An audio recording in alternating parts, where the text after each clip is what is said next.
The Comanche are one of the most legendary tribes in Old West history. They waged war from Colorado to Mexico, and they were perhaps the most feared tribe on the frontier.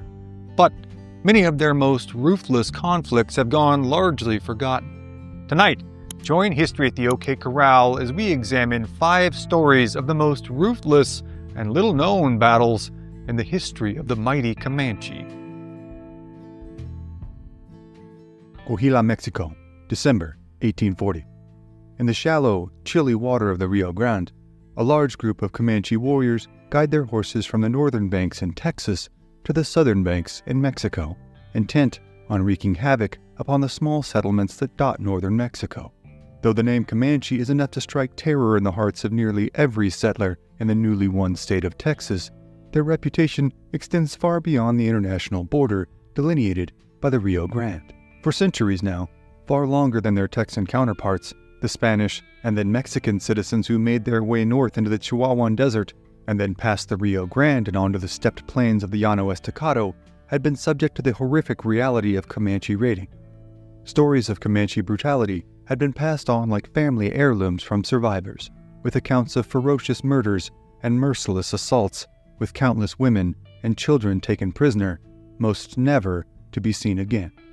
Although a workable peace deal had been agreed to and abided by between the Mexican settlers and the Comanche in the late 1700s, it had slowly but surely dissolved, and by the 1830s, settlements all around northern Mexico, including what is now the state of Texas, were once again subject to incessant raiding from not only the Comanche, but their longtime allies in the Kiowa, as well as other tribes such as the Navajo and the Apache.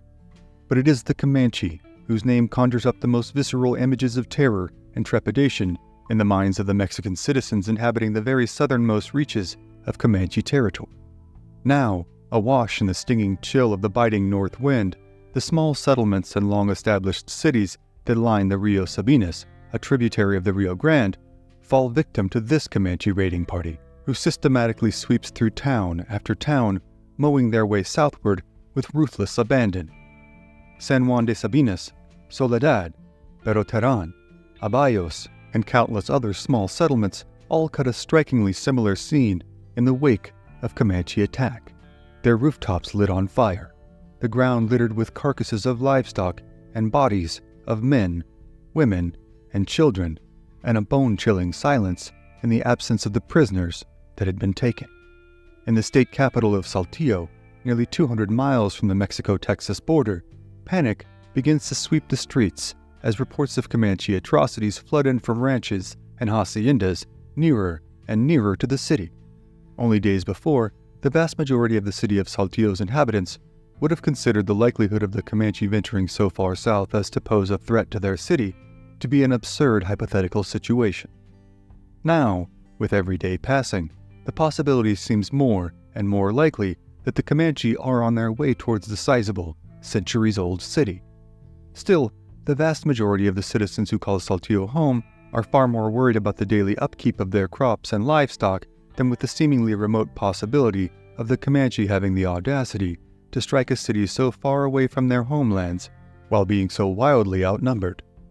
However, as the Comanche raiding party cuts their way through Zacatecas and then overruns the city of San Luis de Pelosi, the grip of fear becomes stronger and stronger upon the residents of Saltillo. It has been over a century since San Luis de Pelosi had seen the sight of attacking Comanches. But now, it seems to many of the devoutly religious settlers and citizens that hell itself has been unleashed upon them. However, it is thought that the Comanche's next target will be the wealthy hacienda of San Francisco de los Patos, roughly 25 miles west of the city of Saltillo. With this presumption in mind, both professional soldiers and militiamen are marshaled from Saltillo and its surrounding towns in order to assist in defending the wealthier town from attack.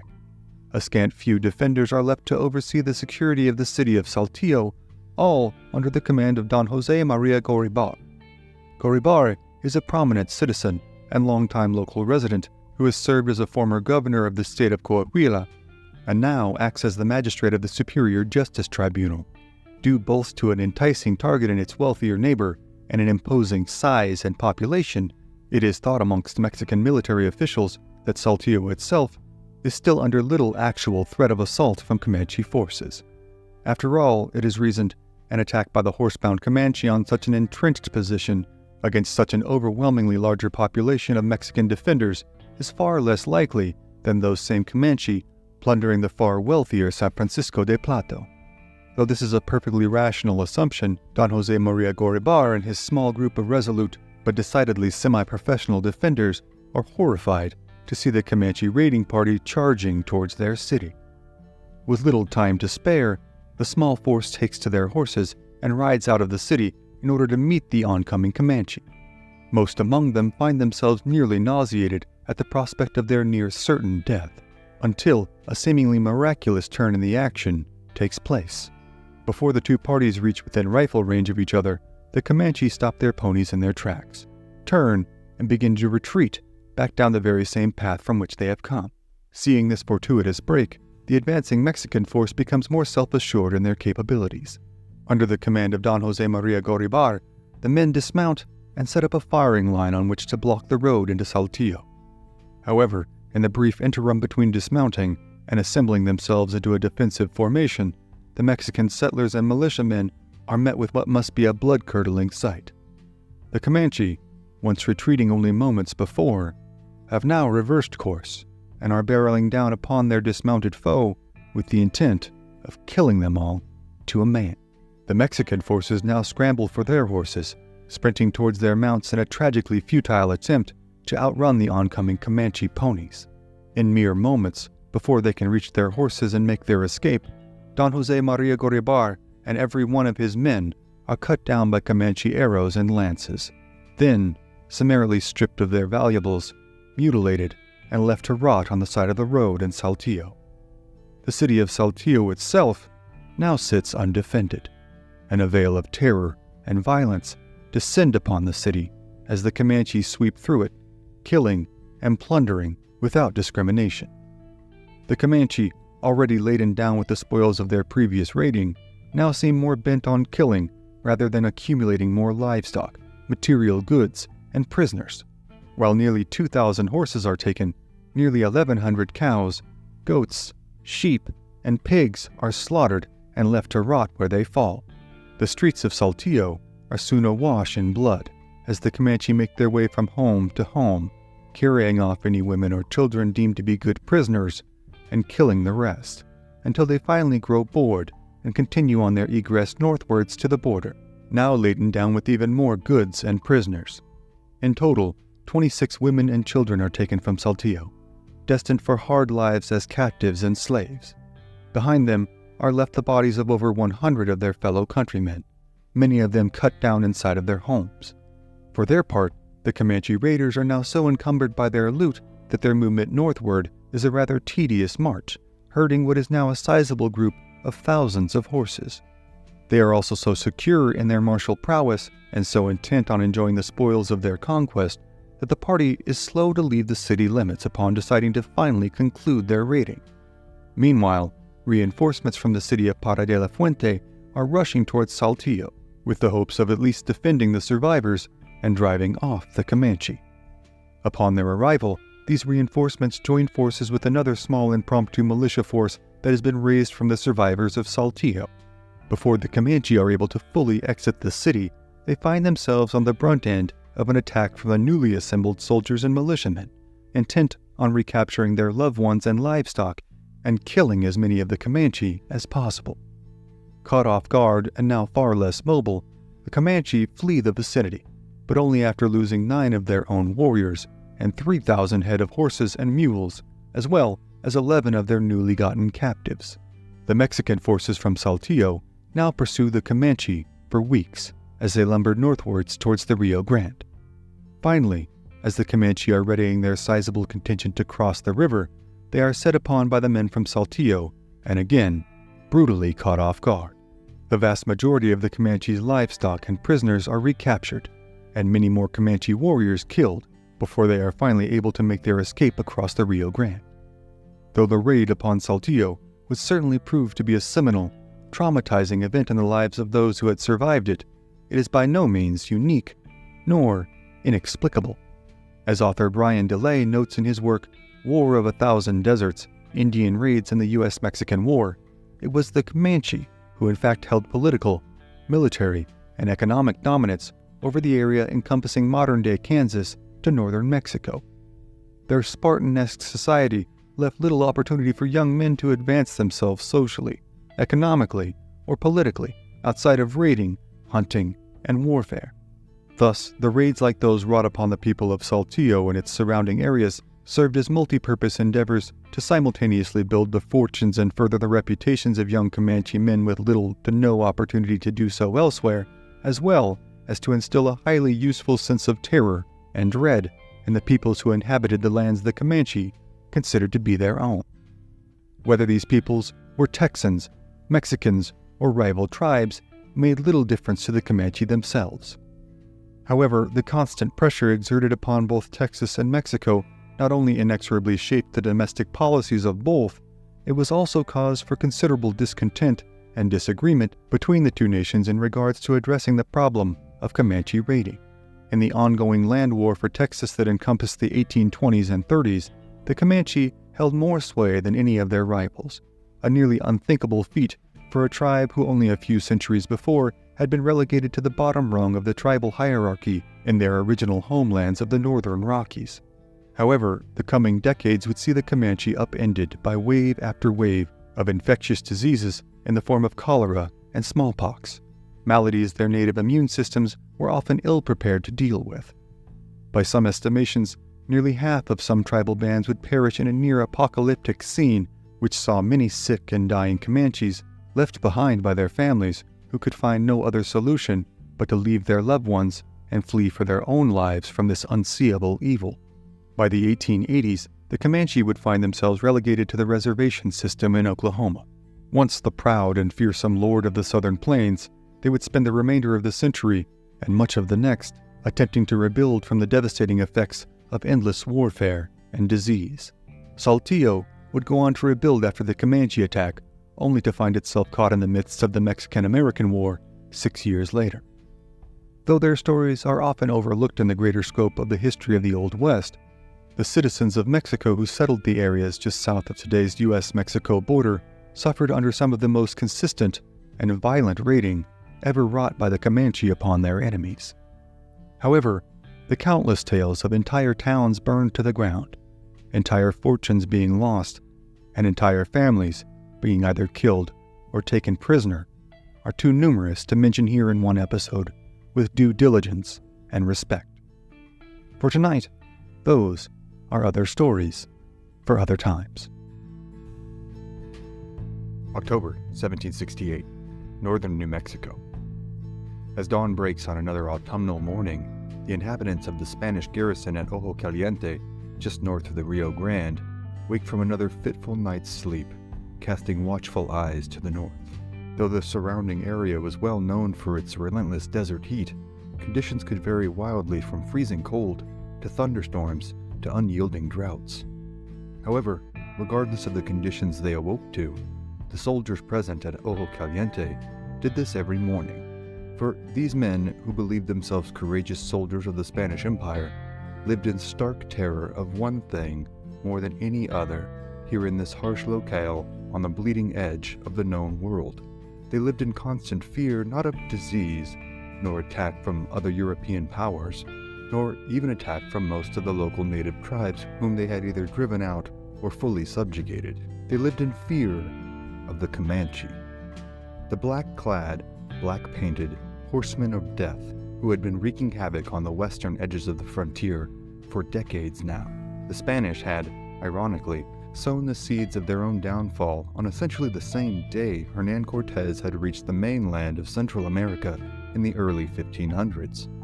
For, as history would bear out, the introduction of the horse to the New World would prove not only a defining moment in history, but an essentially unavoidable transference of a technology upon which much of the succeeding history would hinge. In the 2 centuries since the horse had been introduced to the North American continent, the collective population of horses in the New World gradually made their way northward via trade, theft, and inborn wanderlust. During the same time, the Comanche had undertaken a mass migration southward, breaking off from their Shoshone forefathers in what is present-day Wyoming and making their way down the eastern side of the Rockies, often harassed by tribes local to the areas they passed through. However, sometime in the mid to early 1600s, the Comanche had come into contact with the horse, and in what amounts to the historical blink of an eye, they had gone from bipedal whipping boys to some of the most adept cavalrymen on the planet. Their turnaround had been stark, swift, and startlingly violent. Their longtime foes, tribes like the Apache, were driven from their homelands in Texas and New Mexico. Comanche raids, though, were not solely military endeavors intent on killing their enemies and taking their lands. They were the means by which the Comanche economy ran. The spoils of victory, be they weapons, horses, foodstuffs, or oftentimes captives who were treated as subhuman slaves. The Comanche were notorious for the brutal treatment they inflicted upon their prisoners. While adoption of younger captives was not wholly uncommon, the abuse and subjugation of female captives was the norm.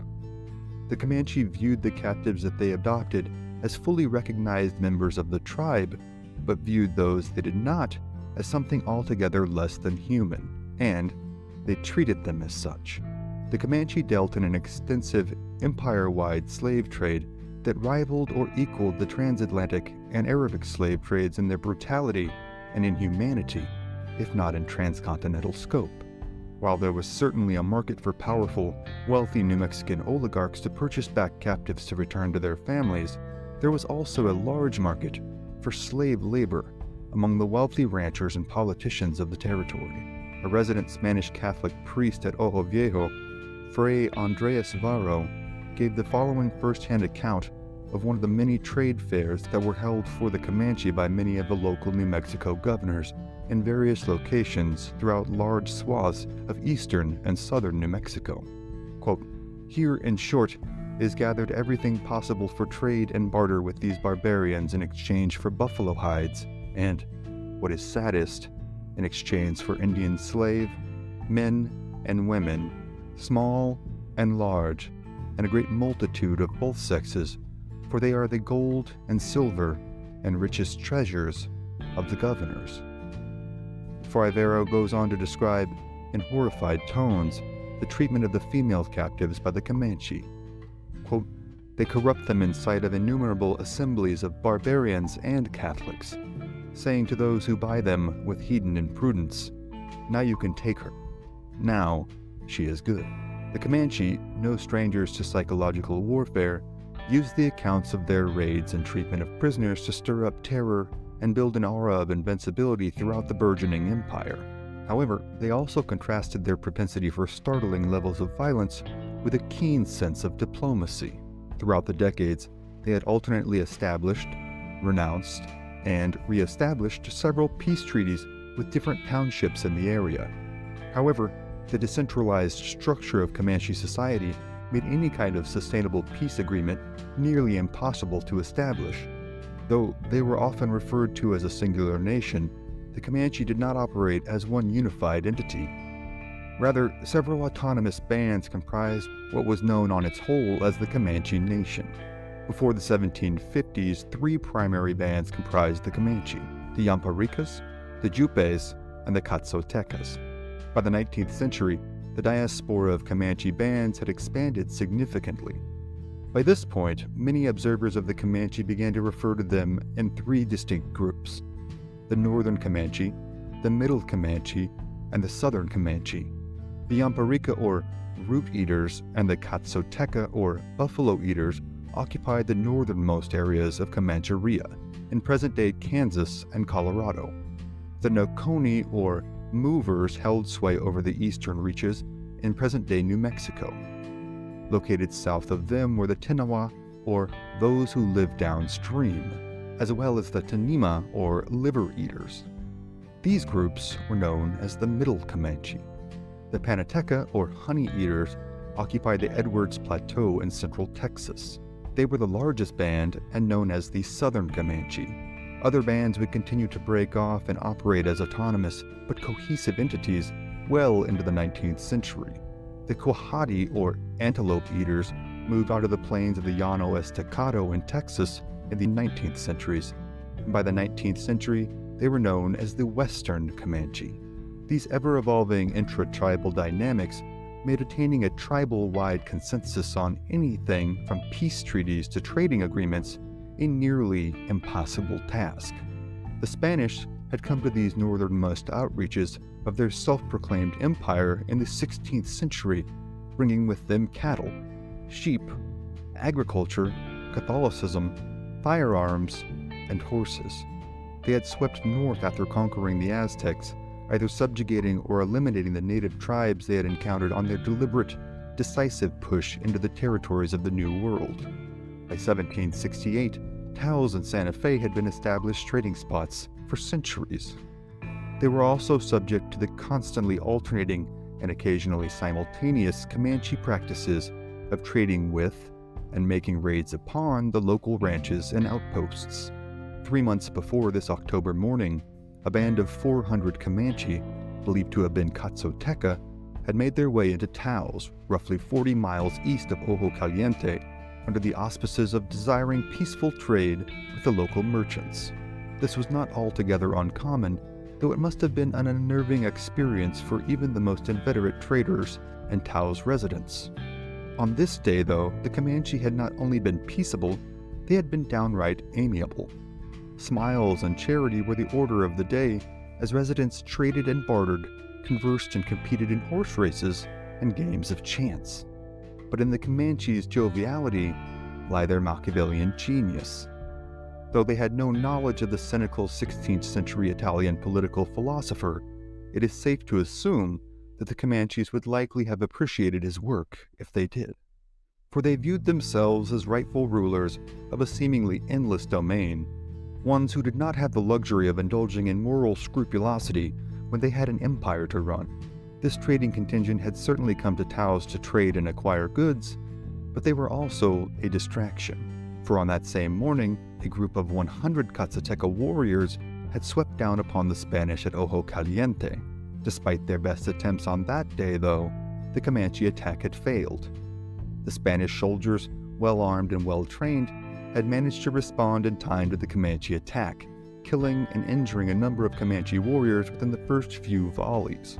Like virtually all native tribes on the North and South American continent, the Comanche martial tradition did not include sacrificing the lives of their warriors to make territorial gains.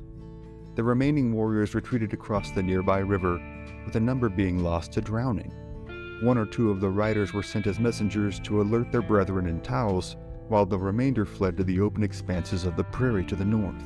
When they were informed of the loss of their fellow tribesmen, the Comanche there also rapidly exited the territory, rejoining their brethren from the raiding party in the north, but not before killing 5 Spanish settlers and 1 Tauseño native. Once reunited with the raiding party, they undoubtedly engaged in the traditional Comanche mourning practices. Self-mortification, which might take place anywhere on a spectrum from cutting one's hair short to lopping off digits, as well as the killing of the slain warrior's horses and the dispensation of his family and property amongst the rest of the tribe. However, once the physical and emotional wounds caused by the losses of loved ones healed, the next order of business was, as is all too common in the human experience, revenge. That had been 4 months ago. 4 months of mornings just like this, in which the Spanish soldiers would wake from a fitful night's sleep, check their weapons, and make ready for their day. Every morning, they had wondered if that morning might be the morning that they would see the dreaded silhouettes of Comanches riding at them at full bore, returning to exact their pound of flesh for the wrongs done to them. 4 weeks before this day, a small party of 24 young Comanche raiders had made an ill-advised attempt at attacking the well-armed Presidio, with all but one of them being killed. The lone Comanche survivor was taken captive by the Spanish. From him, they learned of a new leader who was on the rise amongst the Comanche. The prisoner described a Katzoteca war chief whose exploits had garnered him great renown and support within his band. He seemed to know no fear, and it was believed that he had derived great medicine or puha from his distinctive buffalo-horned headdress. Accounts of the headdress vary, with descriptions of both a 2-horned version with a buffalo horn on either side or a single-horn version with the singular horn placed turned up and on the forehead. In either account, though, the horns were painted green. This garnered him the name Cuerno Verde, from the Spanish meaning greenhorn. In his work, Comanche Political History and Ethno-Historical Perspective 1708 to 1875, anthropologist Thomas Cavanaugh described the chief thusly. He had a guard of armed men, pages to help in mounting and dismounting, a sunshade of buffalo hide, as well as 2 confidants to carry out his orders, one of whom was among those killed at Ojo Caliente. The young Comanche warrior, being held prisoner, warned the Spanish time and again that his party's failure to return would lead to the tribe's assumption that the young raiding party who had gone out to raid Ojo Caliente had been killed. When they reached this conclusion, Cuerno Verde would marshal his forces and be on his way south toward this small presidio in the middle of nowhere. The day was fast approaching, he cautioned them, that Cuerno Verde would come to Ojo Caliente to take his revenge. Finally, the day arrived. Though there are no formal first-hand accounts from that morning, the routine would have been the same as all the others. Breakfasts of tortillas and beans mixed with local chilies would likely be prepared in traditional horno outdoor ovens that had been adapted by the Spanish from the local indigenous peoples, such as the Pueblo, Navajo, and Apache. They may have attended a mass that morning with the priest of the presidio. The inclusion of Catholic priests on all frontier endeavors was considered mandatory by the Catholic Spanish kingdom. They would then begin checking over and donning the tools of their trade. Though their predecessors, men such as Francisco Pizarro, Juan Ponce de Leon, and Hernan Cortez, had donned elaborate, heavy metal armor, these men were clad in lighter, more flexible, and comparatively more breathable leather armor better suited to the harsh desert environs. They were known as soldados de cuera, or leather jacket soldiers. The jackets were constructed of multiple layers of deer hide that had been stitched together to form a sort of 18th century Kevlar vest. Fray Juan Crespi, a Spanish priest who served in many presidios throughout the West during this time, gives the following description of the, at the time, state-of-the-art armor. Quote, "The cuera which gave them their name was a leather jacket, like a coat without sleeves, proof against the Indians' arrows except at very close range. For additional armor they had shields and shafts. The shields, carried off the left arm, were made of 2 plies of bull's hide, and would turn either arrow or spear. The leather shafts or aprons, fashioned to the pommel of the saddle, protected legs and thighs from the brush and cactus spines." End quote. The soldados were armed with an escopeta or carbine, a pair of single-shot pistols, a bow, a sword, and a lance. As an added defensive measure, a soldado might choose between 2 types of shields, the first being the larger bullhide shield known as an adarga for use in establishing a more stationary defensive position, the second being a small round metal shield known as a rodela for use in close quarters combat. The soldados recruited heavily from the mestizo population, those of mixed Spanish and indigenous heritage, as well as from the natives who had come to convert to Christianity, and from freed slaves. Most of the officers, though, were full-blooded Spaniards who had been born in the New World. They were known as criollos. For both officers and enlisted men, service in the soldados presented several enticing benefits: regular pay, access to medical care, and the possibility of being granted portions of land upon completing their term of service. Recruitment was usually a local affair, as this was a much more pragmatic measure than recruiting from abroad and taking the time to acclimate troops to the harsh localities to which they would be stationed. Thus, while again the written record for the presidio at Ojo Caliente in 1768 is less than substantial, it is a safe assumption that the vast majority of the soldados present that day had been born and raised in and around the surrounding territories. But no matter how acclimated they were to the weather, nor even how accustomed their nerves were to the rigors of combat, what they saw that morning, silhouetted against the rising sun, as they were alerted by their sentries and crowded to the presidio's adobe walls to procure a better view, must have sent a collective chill down their spines. The breath of both man and beast hung in the cool morning air, as the heavy breathing of the warriors and their mounts created a mist through which their lines seemed to crash as they moved forward. where minutes before there had been an empty horizon, now appeared 500 Comanche warriors, painted black and with minimal adornments, bearing down on the Presidio at full speed. Comanche tactics, similar to other light cavalry superpowers like the Huns and Mongols, did not approach entrenched positions via linear head-on attacks. Instead, warriors would ride in tight concentric circles that rotated as they moved towards their target. As they approached, the rider nearest the target would loose their arrow, before their circular path took them to cover at the back of the circle, also affording them time to reload before finding themselves nearest the target again. This created, in effect, a giant human Gatling gun that enabled the Comanche to dwarf the rate of fire presented by the Spanish with their muzzle-loading carbines. The Comanche used short bows, again much like their Mongol and Hun predecessors half a world away, that held a draw weight well over 100 pounds.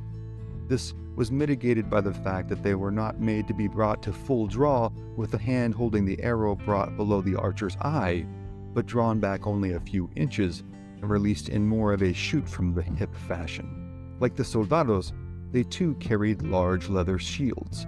These, when angled properly, could and often did deflect musket balls. Also, like their soldado opponents, they carried long lances, some being documented as up to 14 feet long.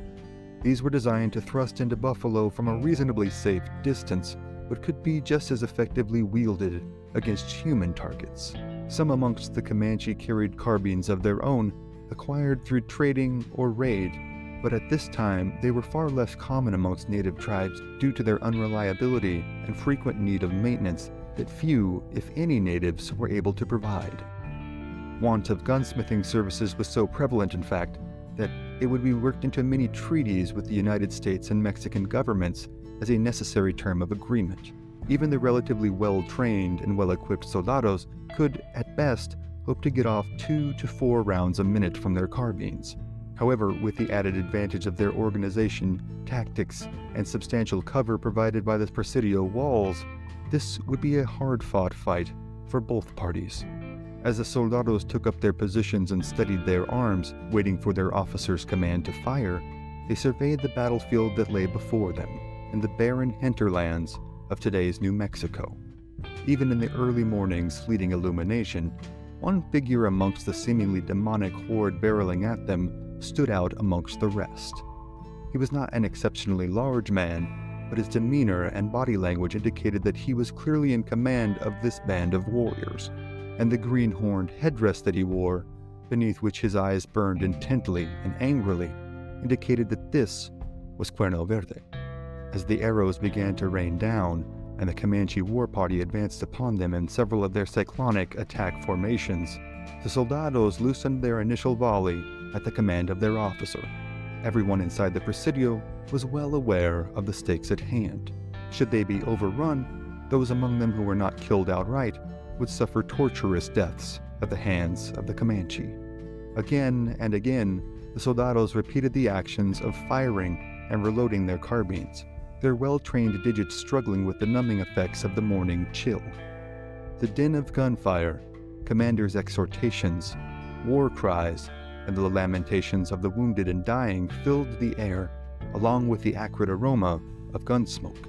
Meanwhile, Cuerno Verde continued his relentless press towards the Presidio, urging his warriors on and darting from formation to formation, loosing arrows all the while reports of his treatment amongst his people as a little king were likely to have been exaggerated by his enemies seeking to paint him as a haughty war chief.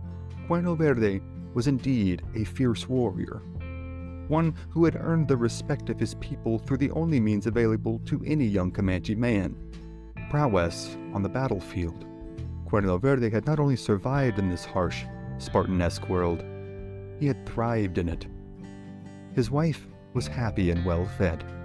His young son was fast becoming the apparent rightful heir to his father's legacy, and the warriors who had followed him on this raid, all 500 of them, trusted him implicitly with their lives. Cuerno Verde likely did view himself as less of a king, but more of a distinguished member of a collective empire that had been built by the Comanche and was inherently theirs to uphold, defend, and expand. These Spanish, like the Apache, Navajo, and Ute they had also warred with over the years were not of his people and thus had no right on his land. And for the crime of killing dozens of their young warriors over the past year, he intended that these interlopers pay with their lives. Cuerno Verde's blood ran hot, his blood soaking the cap of his buffalo hide headdress, and as he came nearer and nearer the presidio walls, he could almost feel the will of the Spanish breaking. Then, from an unknown soldado, a shot rang out. Cuerno Verde was struck in the chest by a Spanish bullet and fell from his horse. For a brief instant, a shocked silence seemed to fall over the whole of the battlefield. Then, almost as suddenly, a collective howl went up amongst the warriors as all present turned in retreat. To the Comanche, the killing of a war chief meant the medicine behind the raid had gone bad. Seeing Cuerno Verde fall was evidence that his raid no longer had divine favor, and that a retreat must be made. But while the Comanche Code of Conduct made no provisions for the sacrificing of warriors to obtain positions solely for the position's sake, they were renowned, even in 1768, for their willingness to put themselves in harm's way in order to recover the bodies of their slain warriors if at all possible. In this instance, Cuerno Verde's compatriots were able to make off with his lifeless body, headdress still intact. They disappeared over the horizon, and the Spanish, aware of the common tactic of false retreats baiting pursuers into ambushes, saw fit to ensconce themselves even more firmly within the walls of the presidio. As the soldados used the time to refortify their positions, to send word to Taos for any available reinforcements, the Comanche made their way north, again onto the open plains of today's Colorado. When they arrived back at their camp, carrying the body of the slain Cuerno Verde, a collective wail rose up amongst the entirety of those present, as the loss of such a great war chief was so keenly felt. What was worse, it had come at the hands of the newest, most hubristic intruders into their empire, the leather-clad and carbine-wielding Spanish. Cuerno Verde's horses, a Comanche chief of his status would likely have at least a few hundred, were all killed by hand, being sent with him to the afterworld to continue serving their master. As was their obligation, Cuerno Verde's widow was taken care of by the families of his warriors. Cuerno Verde's son would also take up his obligation, one of revenge. His father had named him Tabibo Narikant, meaning dangerous man, and while this was certainly apt, history would see him assume the mantle of his father in avenging his death. In a few short years, the soldados would again shudder at the sight of a mighty, green-horned warrior rushing down upon them with fury untold. Unsure at first whether or not the mighty warrior had been killed at all, or maybe even returned from the dead, they would begin to refer to him under the same moniker as they had his father. He would be known as Cuerno Verde, and it would be he who history would recall as such, as his legend would spread farther and wider than even his legendary fathers. Tales all over the Spanish settlements in what is now New Mexico, Colorado, and Texas told of the brutality and violence wrought by the war chief against whose very existence implied support for the killing of his beloved father. The Spanish would pursue him in vain for years, until a legendary figure of their own, a man named Juan Bautista de Anza, came to the territory. In 1776, he had led an expedition to Alta California and helped found what is today San Francisco. Upon his return to the territory, he was made aware of the havoc being unleashed by Cuerno Verde and his raiders, and made it his mission to track them down. It would be years later before they would finally meet on the plains of Colorado. In the intervening time, he would lead expeditions over thousands of miles. Cuerno Verde would continue his quest for revenge via years of horrifically violent warfare, and the Comanche as a whole would be devastated by the deadliest enemy any native tribe could encounter: smallpox. The intervening decade would see the Comanche devastated, the Spanish Empire reformed, and the fate of nations changed forever. West Texas, November 1855. As the cool autumn wind whips around them, a large party of Comanche men, women, and children make their way northeast through the barren country, on their way to the seasonal roaming territory of their most important source of sustenance, the huge herds of American bison, or buffalo, that roam the Great Plains. Though their austere surroundings would be enough to drive almost any mortal being to the brink of endurance, the Comanche seem wholly unbothered as they plod their way across the open prairie. One among their party, however, is visibly bedraggled by the incessant pace, an omnipresent cloud of dust stirred up by the Comanche horses and mules. He is a captive of the Comanche, taken as a human spoil of war in their ongoing conflict with the Texas Rangers and cattle ranchers who ventured out further onto the frontier with every passing year. His name is Nelson Lee. Only months prior, he had been a member of a group of enterprising horse traders who had been making the treacherous journey to Southern California to sell their vast herd of valuable horses and mules at a markedly higher price than they might garner in Texas, Louisiana, or east of the Mississippi. The party of 27 men had been set upon by the Comanche, and only Nelson Lee, William Aikens, Thomas Martin, and Jonathan Stewart had managed to survive. Aikens and Lee had been forced to watch as Martin and Stewart were subjected to vicious, hours-long torture killings at the hands of the Comanche. They had then been divided up amongst the war chiefs, and Lee had been designated as a slave to the renowned warrior Spotted Leopard. Lee will be relegated to the menial tasks of completing chores in camp, as well as the gory, stinking work of skinning and gutting the hulking buffalo that are harvested. His only hopes for survival are to comply with his captors in the Comanche. Though the nearly unbearable pangs of loneliness and isolation incessantly tear at his psyche, Lee's experience is not entirely unique on the Texas frontier. For decades now, across the whole of central Texas, entire families have been killed or carried off, and entire farmsteads laid waste to by Comanche raiders intent on driving out any and all intruders from their hard-won lands. This policy is not necessarily driven as much by racial motives as it is by cultural ones, as the Comanche reserve the same treatment for any and all of their enemies, be they Anglo-Texans, Tejanos, Mexicans, Americans, Spanish, or members of rival tribes like the Tonkawa, Caddo, and Cheyenne. The Comanche have risen to prominence in this harsh land after migrating southward from the northern ranges of the Rocky Mountains after acquiring the horse in the 17th century. In the ensuing time period, they had swept through the southern plains and wrested virtually the whole of Texas from the control of perhaps their most hated enemy, the Apache. Though the vast majority of their encounters on the open expanses of the frontier have gone unrecorded in the annals of Western posterity, the results of the sheer brutality of this conflict were on clear display to the Spanish friars who inhabited the Catholic mission of San Saba, near today's town of the same name. Here, the resident priests saw what amounted to veritable hordes of Apache fleeing into the confines and comparative safety of the mission walls, in search of salvation from the incessant attacks of the Comanche.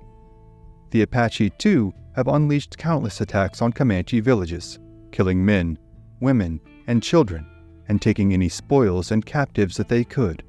This cycle of violence is also not at all unique to the southern plains, but what is about to take place will be one of the few glimpses garnered by captive sources of the brutal realities of intertribal warfare. Unbeknownst to this Comanche band now traveling through these vast expanses, a group of Apache, also out on a hunting trip in hopes of fortifying their stock of meat for the winter ahead, is in the immediate vicinity.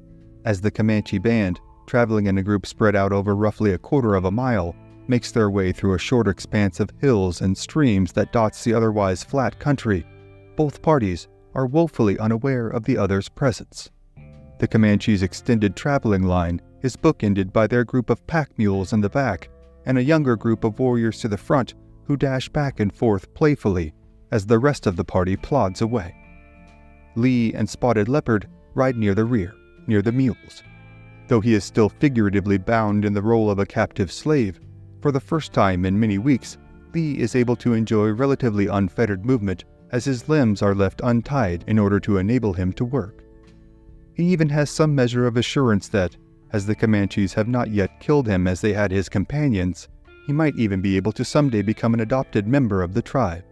an incredibly rare circumstance for any fighting-age male prisoner. For a brief moment, Lee is able to afford himself a psychological reprieve from his current plight. Then, suddenly, the warriors near the front of the procession become visibly animated, some of them dashing back towards Spotted Leopard, and some making their way to the crest of a hill to their immediate left. The cry goes up from the young warriors at the front of the line. The Apache have been spotted, and an attack is underway. Now, there is no time to waste. The lives of every single member of this party of Comanche, including not only their prisoners, but their women and children, are now in immediate danger. The word travels to every warrior that the Apache are approaching from the opposite side of the hill to their left, and the men all now scramble to form a battle line atop the hill in order to receive the oncoming Apache charge. In his autobiography entitled 3 Years Among the Comanche, a narrative of a Texas Ranger, Nelson Lee gives his first-hand account of the beginning of the battle. The whole band dashed upon the hill, except for Spotted Leopard and myself, who remained with the mules in the rear, and on reaching the summit, deployed into the line. By this time, I heard the cry of, "The Apaches! The Apaches!" and knew at once there was hot work at hand. As yet, however, I had seen nothing of an enemy, and only drew the inference that there was one present from the cries that I had heard, and the general commotion that prevailed. In the course of 2 or 3 minutes after our line was formed on the ridge, the air was rent with the noise of the war whoop, and up the opposite ascent, at full speed, came the Apaches in a solid body like a black cloud. As they approached, a shower of arrows were discharged from both lines. Then, they rushed upon each other in a hand-to-hand encounter. A vicious fight now unfolds, as the Comanche warriors know that they are the only line of defense between the attacking Apache and their own women and children. Though firearms are certainly not uncommon amongst native frontier tribes by this time in the 1850s, they are not possessed by a great many warriors on either side in this case. Thus, the combat at hand entails up-close and personal encounters fought with spears, clubs, shields, hatchets, and knives. The bloody, violent conflict unfolds with shocking speed and intensity, with the only rules of engagement being victory by any means necessary. The cries of the vanquished and the exhortations of the victors resound about the battlefield, seeming to drown out any and all other sounds in the vicinity. Lee's personal account of the battle continues. From the position I occupied, I had a fair unobstructed view of the battle. It was fierce and terrible. The horses reared and plunged and fell upon each other, their riders dealing blow for blow, and thrust for thrust, some falling from their saddles to the ground, and others trampling madly over them. The Comanches outnumbered the enemy. Nevertheless, they were forced to retreat, falling back down the hill almost to my position. But still, they were not pursued, the Apaches appearing to be content to hold possession of the ground. Soon, the tribe of Spotted Leopard again rallied and dashed once more back into the attack. If possible, this contest was severer, as it was longer than the first. Again, the first blow was given and returned. Again, horses and men intermingled in melee, stumbled, fell, rolled upon the ground, while the wide heavens resounded with their hideous shrieks and cries. My blood thrilled through my veins as I looked upon the scene. I had mingled in encounters fierce even as that, but never before in the midst of the hottest fight was I overcome with such a sense of terror. To be an inactive spectator of a battle is far more painful than to be a participator in it.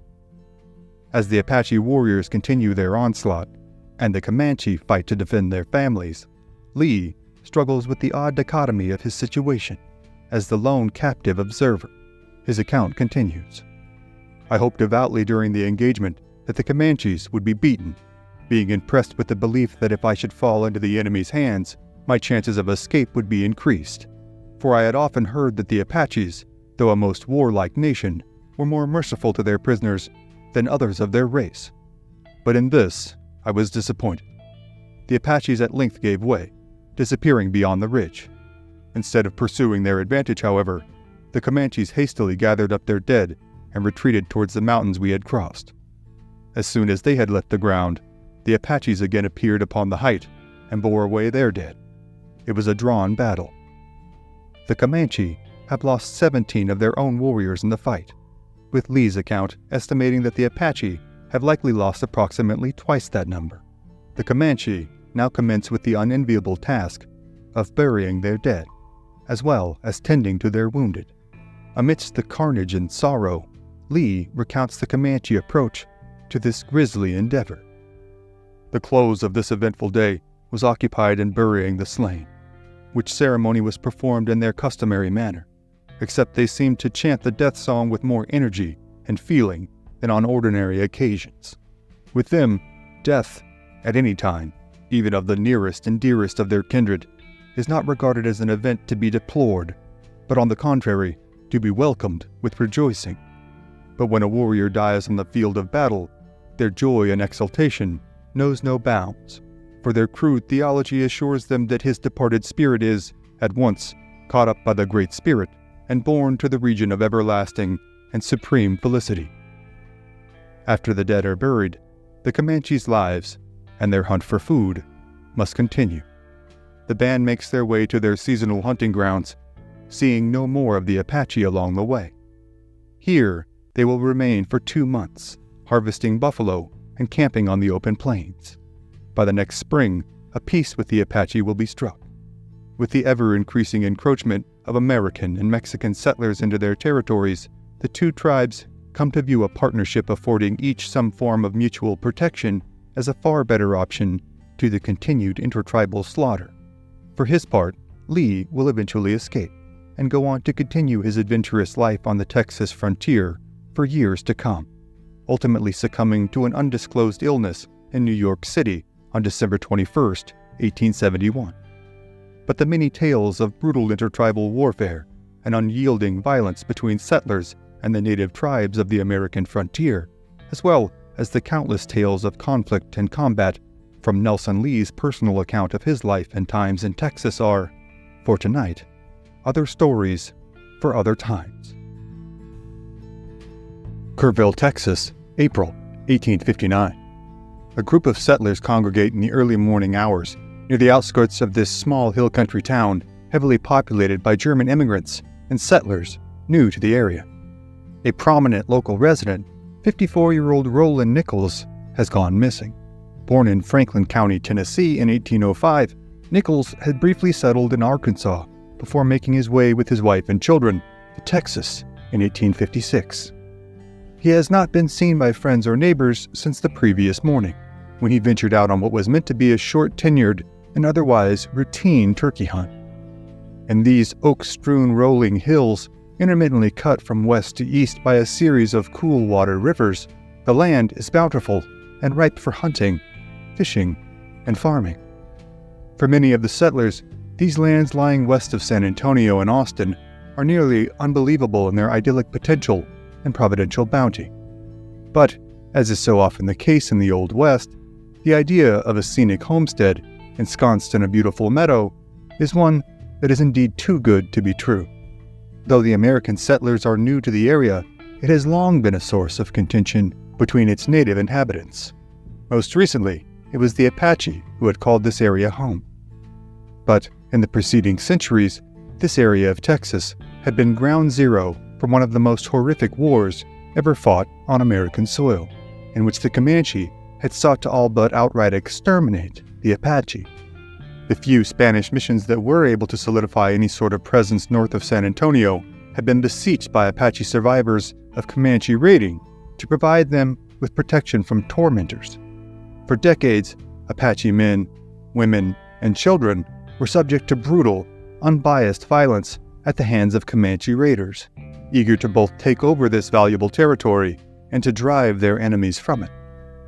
The Spanish, too, were largely unable and unwilling to weather the ferocity of the incessant Comanche raiding. After a series of relatively short-lived attempts at expansion northward, they eventually retreated southwards themselves rather than continue to endure the violence. By this time in the 1850s, the settlers of most towns in this area are largely composed of German immigrants and settlers like Roland Nichols and his family, transplants from states largely in the southeast, such as Tennessee, Alabama, and Arkansas. Though they are new to the area, the problems they face are the same as those of their predecessors. For decades now, full moons have been dreaded all over the Texas frontier.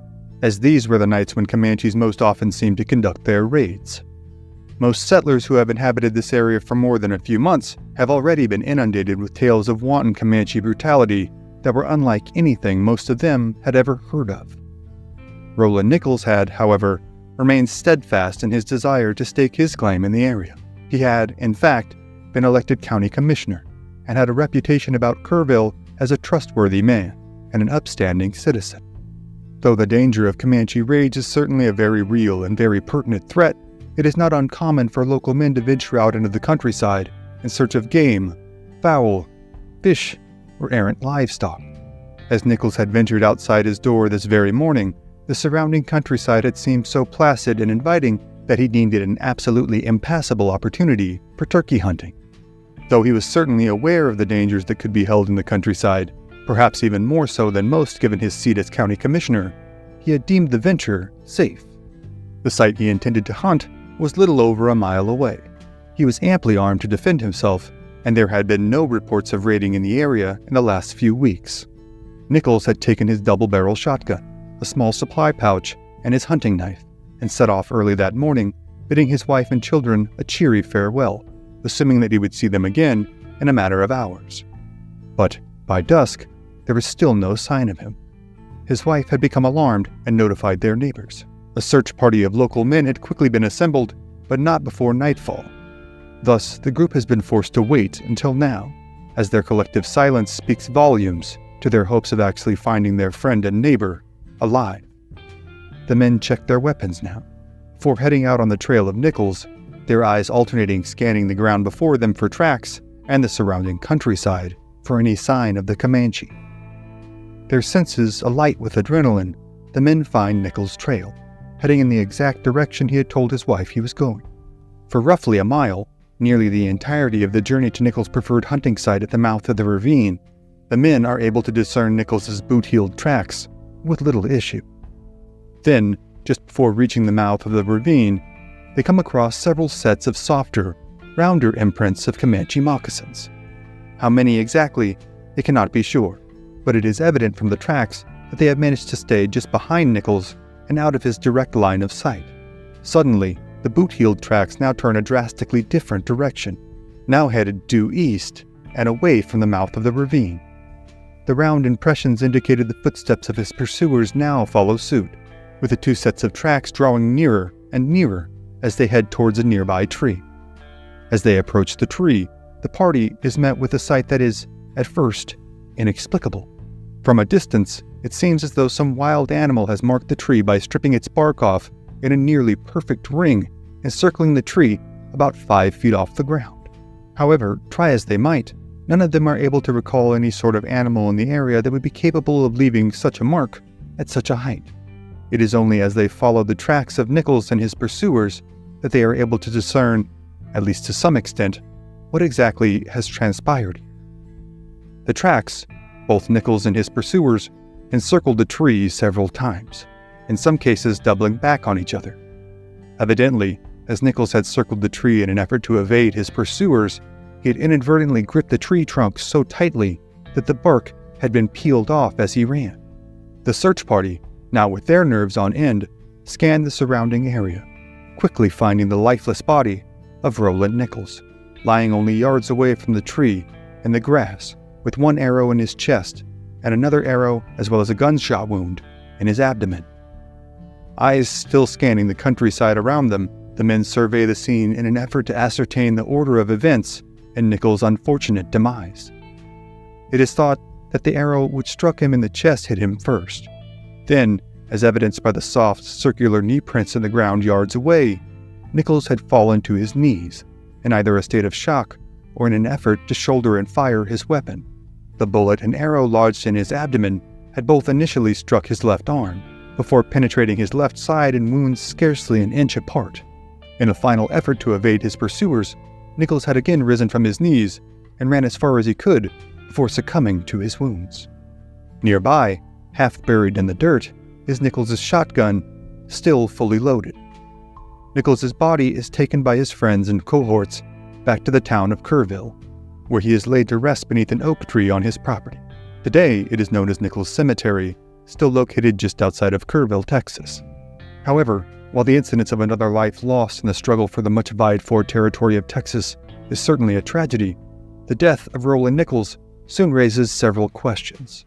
It is unrecorded whether the body was found scalped or unmutilated apart from injuries, but a lack of any such degradation would not be in keeping with typical Comanche practices. Also to be considered was the loaded weapon left buried in the dirt. Again, typically, Comanche warriors would be loath to leave behind such an item of value and prestige. Though no formal legal allegations are ever brought forth, it is whispered amongst several townspeople in Kerrville that something seems amiss in the death story of Roland Nichols. Theories began to circulate that perhaps a group of locals had an issue with Nichols as commissioner, or wished to kill him in an effort to necessitate his widow portioning out his roughly 1,700-acre tract. Even the realistic possibility of this being the case is demonstrative of the multidimensional nature of the dangers of life on the Texas frontier. In a land devoid of governance and law enforcement, the threats to one's life were not simply relegated to individuals of different races, cultures, or backgrounds. Just as the ruthless nature of frontier expansion dictated the countless atrocities wrought upon the Apache by the southward sweeping Comanche, there are countless instances in Texas history in which landowners were threatened, harassed, and even outright murdered by any number of outlaw bandits who terrorized Texas settlements for decades. Whether Roland Nichols' macabre death came at the hands of conspiring fellow citizens or indignant Comanche raiders will never be known. However, his grave still lies there today, underneath the old oak tree that he so loved in life. But the tales of brutal killings on the Texas frontier, not to mention the countless conflicts between the encroaching settlers and the indigenous peoples, are too numerous to cover here in one episode. For tonight, they are other stories for other times.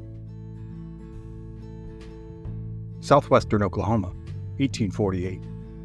In the middle of the night, deep in the Wichita Mountains, a small village of Comanche lies quiet, with almost all of its inhabitants deep in slumber. Inside of a warm teepee, a young mother and her infant son are sleeping peacefully. The woman's name is Nauta, and she is the wife of a revered war chief named Peta Nakona. The baby boy is the couple's first child together and the apple of his parents' eye. His name is Cuerno. For weeks now, since the day of his birth, Peta Nakona has fawned over his newborn son.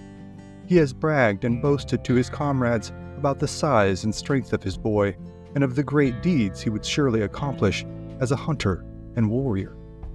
But on this night, Peta Nakona is miles away.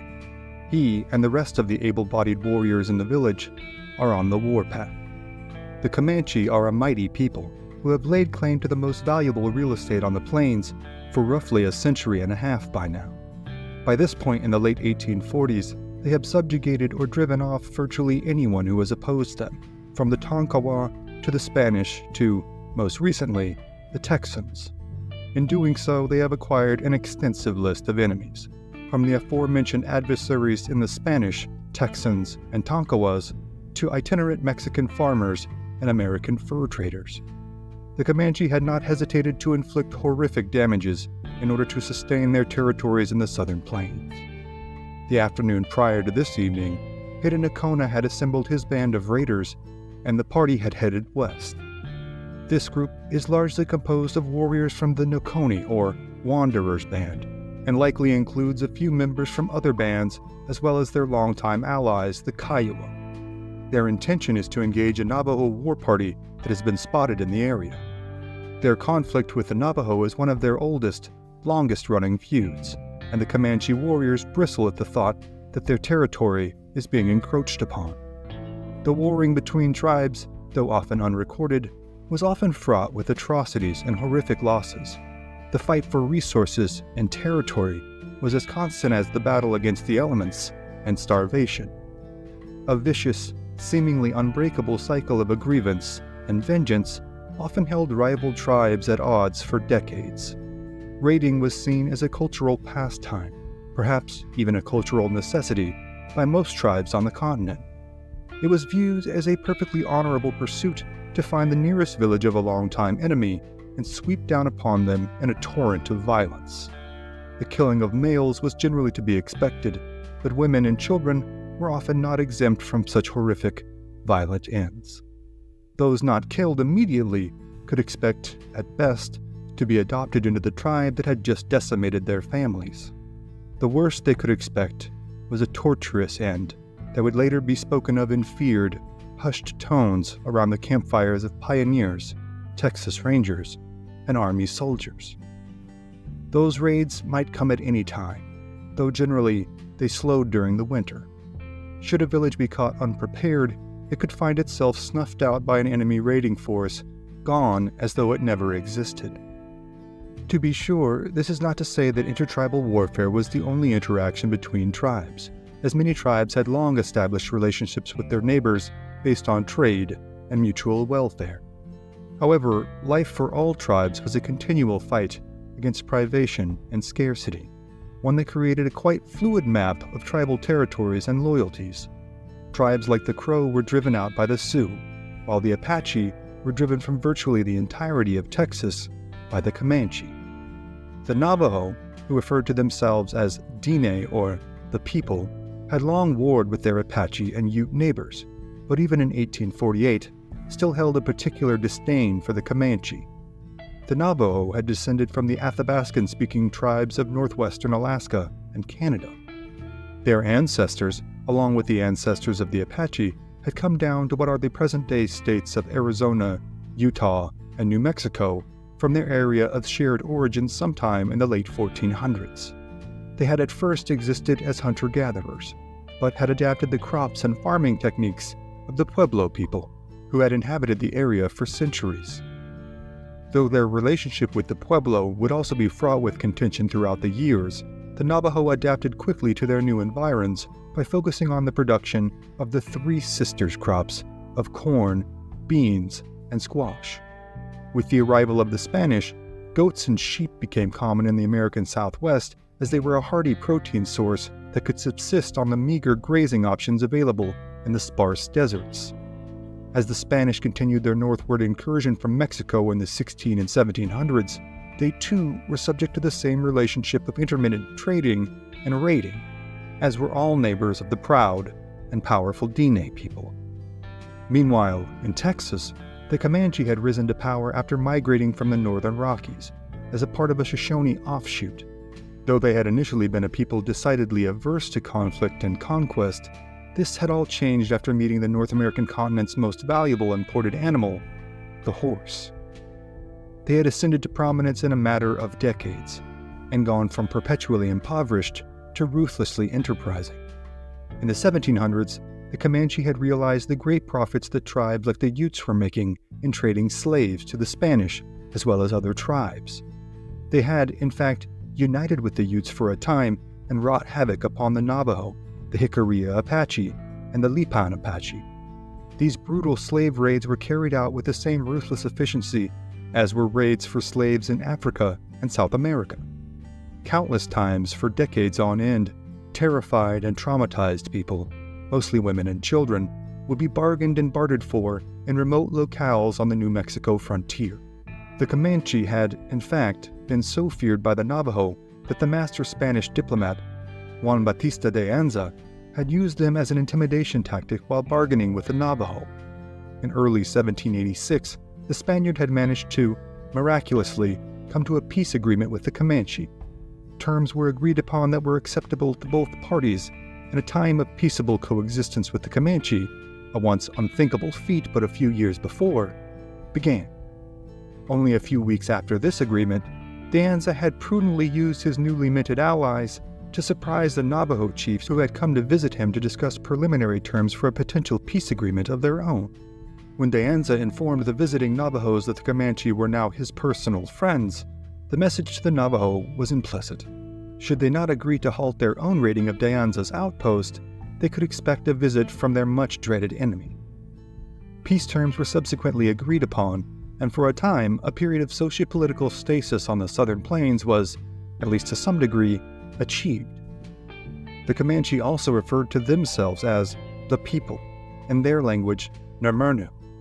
They viewed themselves through a lens of unabashed superiority, and their enemies as something less than, worthy of neither pity nor mercy should they intrude upon Comanche land or offend Comanche sensibilities. However, their bloodline is one of the most diverse on record amongst Native peoples on the North American continent. This is due to the Comanche penchant for adopting a portion of the captives that they stole. Many times over the preceding centuries, at remote locations on the Texas frontier, families of Tonkawa, Karankawa, Lipan Apache, Mexican settlers and Texas farmers had been decimated, with their women and children often carried away, never to see their homeland or kinfolk again. Those not sold as slaves to other tribes or New Mexico traders would often end up as fully fledged members of the Comanche. This could be a relatively seamless process with young children who would simply be raised as Comanche. However, oftentimes the process for adoption into the tribe was a harrowing, lengthy, and arduous process.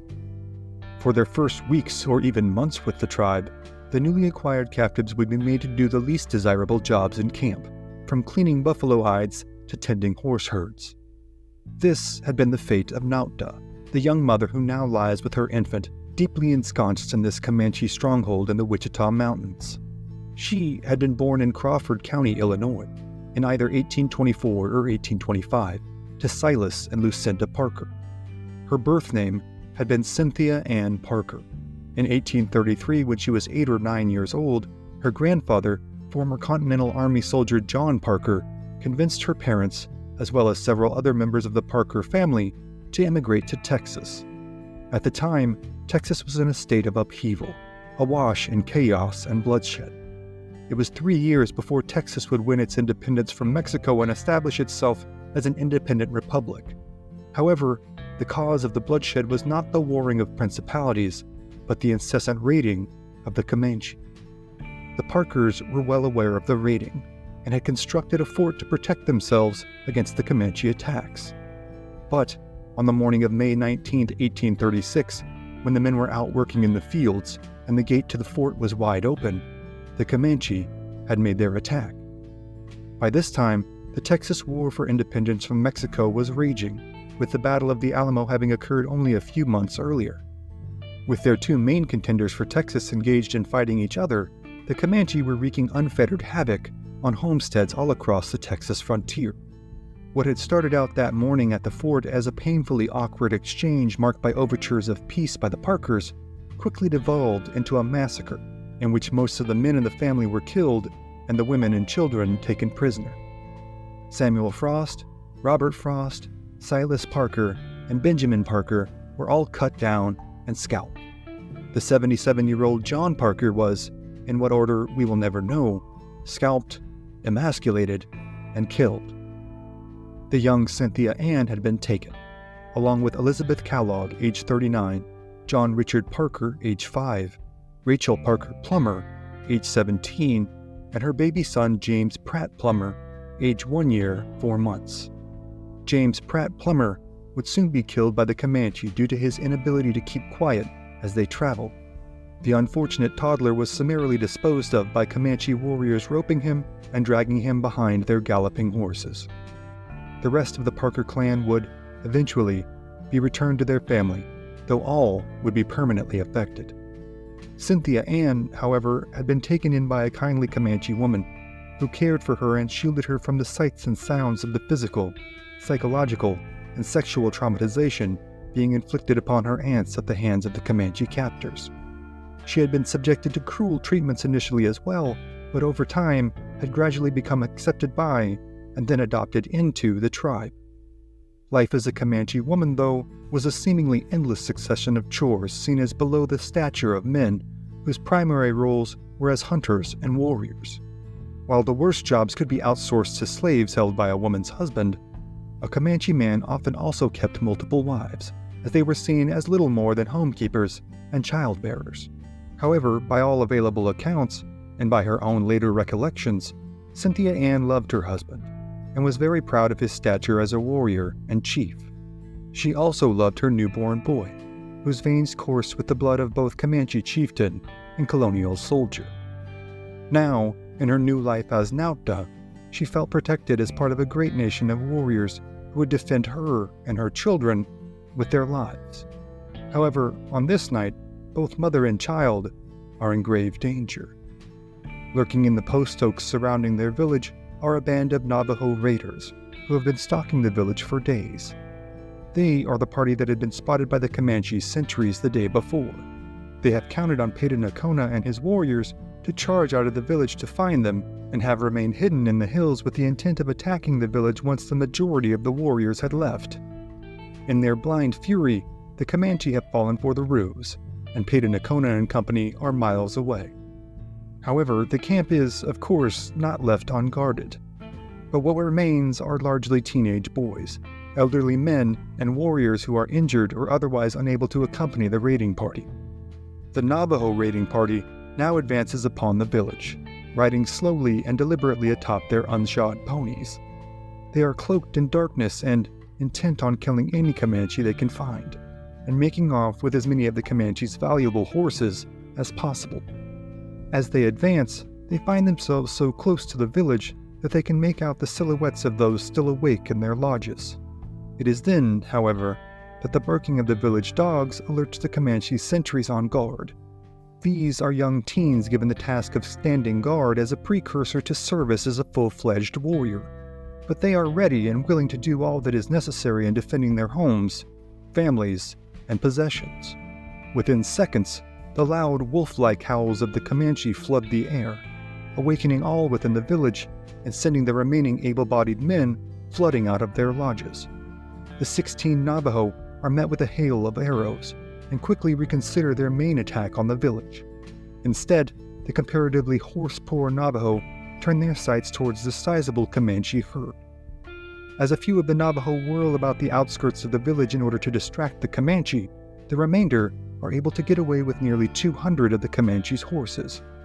Then, almost as quickly as they have appeared, the Navajo are gone, heading southwest at full speed. For the remainder of the night, the Comanche are left to seethe, as riders are sent out to inform Nocona's party of what has occurred. Nautda, meanwhile, has been yet again thoroughly traumatized by a raiding force of natives. Now, as she clasps her newborn tightly and waits on the return of her husband and his cohorts, one can only imagine the mix of terror and righteous indignation swirling in her heart and mind. The life she had so tediously built after the sudden and violent collapse of all she had known as a child had nearly been snuffed out at the blunt end of Navajo war clubs. In a few hours, Nocona and his warriors ride back into the village. After checking on their wives and children, the enraged party heads out on the trail of the Navajo. The fleeing Navajo know they have acquired a sizable bounty in the way of their newly seized horse herd, but the additional 200 animals also present a consequential challenge in slowing the party down drastically. The Navajo have no intention of engaging a full war party in open territory during the daylight hours, and know that their only chance in returning safely with the bounty of their raid is to beat the Comanche back to the safety of Navajo territory. They are, however, no match for the Comanche war party, who are now riding hard over ground they had known since childhood. The Navajo raiders are caught within hours, and 3 are cut down in a storm of Comanche arrows, lances, and tomahawks. The remaining 13 Navajo scatter into the west, leaving their dead comrades and stolen horses to the Comanche. Nocona and his warriors are now in a jovial mood. No Comanche has lost their life at the hands of the intruders, and they have managed to wreak just retribution on their enemies, all while reacquiring their stolen horses. Amidst great glee and whoops of joy and excitement, the Navajo warriors who have been killed are now cut to pieces. As is customary after a victory amongst almost all Plains tribes, the vanquished are marred and eviscerated in hopes that the wounds will be carried into the next life as a reminder of the cost of their misdeeds.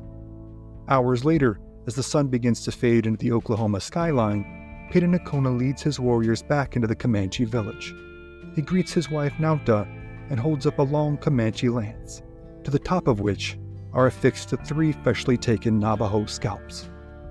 With great joy and relief, the Comanche hold a victory dance.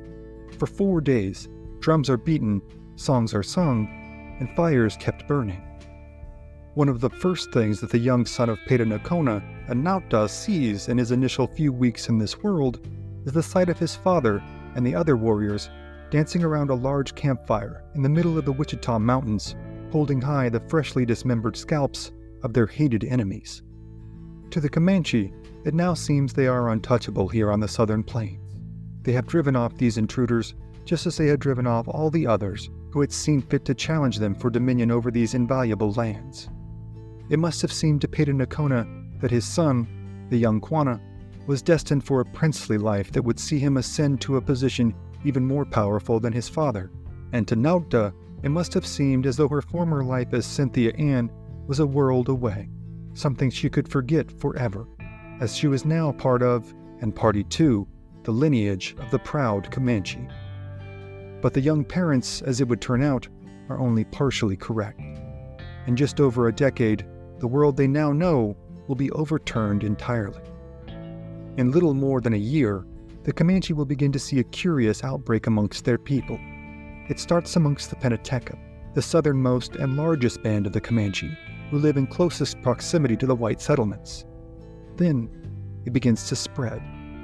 The afflicted suffer from severe diarrhea and vomiting, dying of kidney failure and dehydration often within hours of being infected. The disease is known as cholera, and it will go on to kill an estimated half of the Penteca band by the 1860s.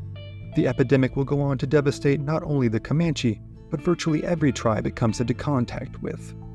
Coming on the heels of several devastating smallpox epidemics throughout the early 19th century, the demographic collapse of the lords of the southern plains was all but assured. The Comanche would also be continually pressured by the incessant influx of settlers into the burgeoning Republic of Texas. In the coming decades, they would see their territory encroached upon and taken over until they were relegated to but a small corner of their beloved homelands. Nautda would see her life upended yet again, as Texas Rangers would kill her husband and haul her and her baby off in 1860 to be returned to the Parker family. During this raid, Quanah and his little brother, a boy known as Peanuts, would escape the fighting, never to see their mother again. Quanah, for his part, would go on to become the last great chief of the Comanche, a fierce warrior and skilled diplomat, and a man who seemed perpetually caught between two worlds. But in 1848, all of this seems inconceivable to the joyous band of Comanche as they sing and chant into the night, faces alit by the flames. They are the mighty lords of the southern plains, the Nirmanu, the people, and their downfall is not yet at hand.